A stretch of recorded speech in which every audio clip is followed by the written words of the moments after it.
The sun dipped below the horizon, painting the sky in hues of orange and purple. The air was still, and the only sound was the gentle lapping of the water against the hull of my small boat. I cast my line, the lure, arcing gracefully before disappearing beneath the surface.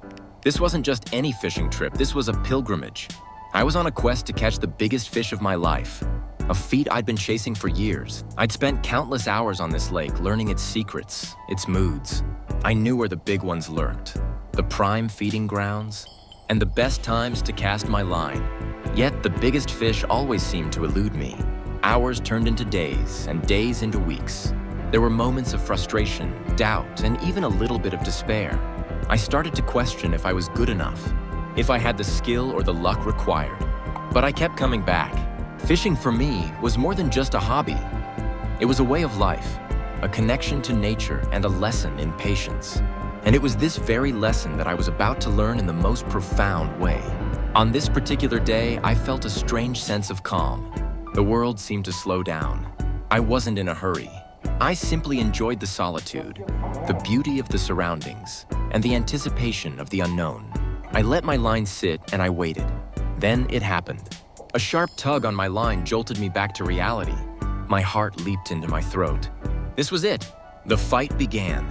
The fish was strong, pulling with incredible force, testing my skill and resolve.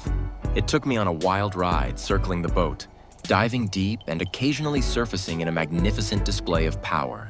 I fought the fish for what felt like an eternity. My arms aching, my muscles screaming, but I didn't give up. I focused on my technique, staying calm and maintaining a steady pressure. I knew this was the moment I had been waiting for, the culmination of all my efforts. Finally, after what felt like an eternity, I managed to reel the fish close to the boat. It was massive, a true monster of the deep. Its scales shimmered in the fading sunlight, and its eyes held a look of ancient wisdom. With a final surge of effort, I managed to bring it alongside the boat. I carefully unhooked the lure, and with a mix of awe and respect, I gently released it back into the water. That day, I didn't just catch the biggest fish of my life. I learned the true meaning of patience. I realized that the greatest rewards often come to those who wait, who persevere, and who appreciate the journey. And as I watched the fish disappear back into the depths, I knew that the experience would stay with me forever. A reminder of the power of patience, the beauty of nature, and the thrill of the chase.